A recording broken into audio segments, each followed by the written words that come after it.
তুই একজন ধর্ষক মানে তুই অপরাধী। হারকিউলিসের হাত থেকে বাঁচলেও তুই ইন্সপেক্টর বরবাদের হাত থেকে বাঁচতে পারবি না। এই জিল্লু হ্যান্ডকাপ নিয়ে ওরে ভিত্তে বইরা দিমু। হ্যাঁ স্যার, আমি আর এবারে এখান থেকে যাইতেছি না। কেন জানি আমি হ্যান্ডকাপ আনতে গেলেই সব আসামিরাই ফেরেস্তার জায়গা।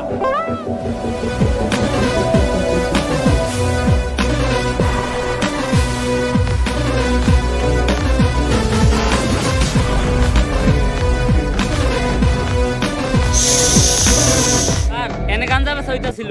গাদা? যেই শহরের ইন্সপেক্টর বরবাদ রাজা, ওই শহরে কোন হালাই বেছে গাদা? স্যার ওই যারা। দেখ সকাল সকাল তুই একটা ভালো কাজ করছস, তার লেগে আই ফাঁকিউ। স্যার এইটা কি কইলেন আপনি? আরে আমি কইছি তুই একটা ভালো কাজ করছস, তার লেগে তোরে আমি ভালোবাসি। স্যার ওইটা আই ফাঁকি হইব না, ওইটা হইব আই লাভ ইউ। ও তুই তো জানিস আমি আমার জীবনে একটা জিনিসই দুর্বল, সেটা হলো ইংলিশে। না স্যার, আপনি আরেকটা জিনিসও দুর্বল, যেটার লিগে আপনি এখনো বিয়ে হয় না। হাপ! তোর মতো কনস্টেবল লগে থাকার থেকে 1 কোটি টাকা ঋণ থাকা ভালো। আয় লগে আয়। স্যার এই দেখেন পুরা দেশের মাল লড়াই নিয়ে যাইতাছে। স্যার কিছু লেনা দেনা করে গ্যাসটা ক্লোজ করুন যায় না? এই তুই কারে ঘুষের কথা কইতাছস? আমার সিলেবাসে ঘুষের কোনো চাপটার নাই। জিল্লু হ্যান্ডকাপ নিয়ে আয়, ওকে ভিত্তে বইরা দিমু। কত দিবি? তাড়াতাড়ি দেখ না কে। স্যার পুরা পাস আছে। তাড়াতাড়ি এদিকে যা। জিল্লু আর আগে যা, নাহলে ওরও ভাগ দেওয়া লাগবে। স্যার ওরা কোনে গেল? আরে জিল্লু তুই যেটা নিজে পোলারে ধরে রাখছিলি, অগো কাছে ওটি গাদা না, ওটি ধন্যবাদ ছিল। ওর মাই ডাইল বহাইতে, নাইলে বাগার দিব ধন্যবাদ দিয়া। ফোনে কথা কইলাম, বলে তাড়াতাড়ি ছেড়ে দিতে, তাই ছেড়ে দিছি। স্যার আমি আপনারে ভালো করে চিনি, যা করলেন এই জীবনে উপরে গেলে দিবনি। এমপির পোলার মার্ডারের লগে তুমি জড়িত আছো, আর তুমি হারকিউলিস। হ্যাঁ রে স্যার, চাটনি মনির ভাই হারকিউলিক্স হবো কেমনি? এত নিজে হারকিউলিক্সের টার্গেট আছে। মানে আরে এত নিজে একটা দর্শক। চাটনি মনির ভাই অতগুলা চাটনিও চাইটা খাই নাই, যতগুলা মিয়াগো জীবন চাইটা খাইছে। দর্শক, এই জিল্লু হ্যান্ডকাপ নিয়ে আয়, এখনই ওর ভিত্তে বইরা দিমু। না স্যার, আমি হ্যান্ডকাপ আনতে যাবো না। আমি হ্যান্ডকাপ আনতে গেলে কে লেগে জানি আসামি পালিয়ে যায়। এইবার আর কোনো চান্স নাই। ও জানে না ও কই দিছে হাত। নাম আমার ইন্সপেক্টর বরবাদ। তাড়াতাড়ি যা।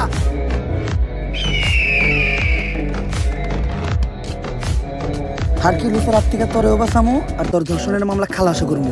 কত দিবি কো? পুরা 5 দিব। কেস সেন্সিটিভ, 5,000 কাম হইব না, মিনিমাম 50,000 দিতে হইব। আমি তো 5 লাখের কথা কইছি। ডিল দেখান।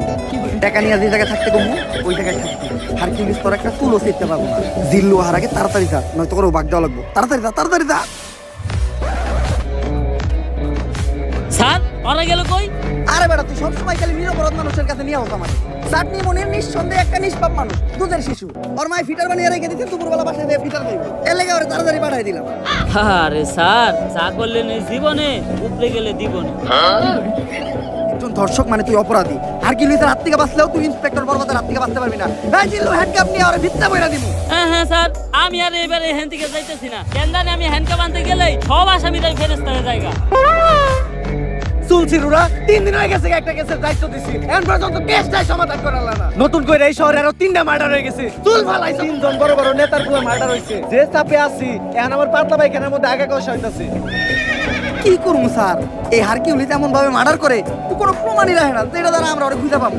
কিন্তু স্যার আমার কাছে একটা বুদ্ধি আছে, যেটা দ্বারা আমরা হারকিউলিসকে একেবারে হাতে নাতে ধরতে পারবো। কি বুদ্ধি? এই শহরের সব ধর্ষক করে এক জায়গায় করেন, হারকিউলিস করে মারার লিগা অবশ্যই আইব।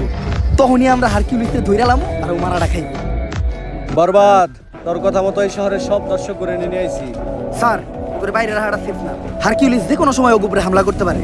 এক এক করে ওগো সবাই পিসের গোডাউনে ঢুকানোর ব্যবস্থা করেন, আর যাওয়ার আগে তোরা টাকার ব্যাগগুলো এই জায়গায় রেখে দাও।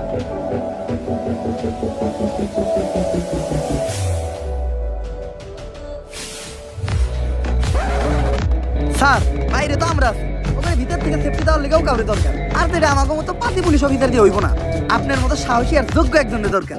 যাই এতদিন পরে তোরা আমার চিনছস, সমস্যা নাই। তোরা বাইরে পাহারাতে, আমি ভিতরে ব্যাপারটা দেখতাছি। স্যার শেষবারের মতো একটা কথা শুনে রাখেন, পাপির দেহ পোকায় খায়, ধর্ষকদের ঠাই হবে না এই বাংলায়।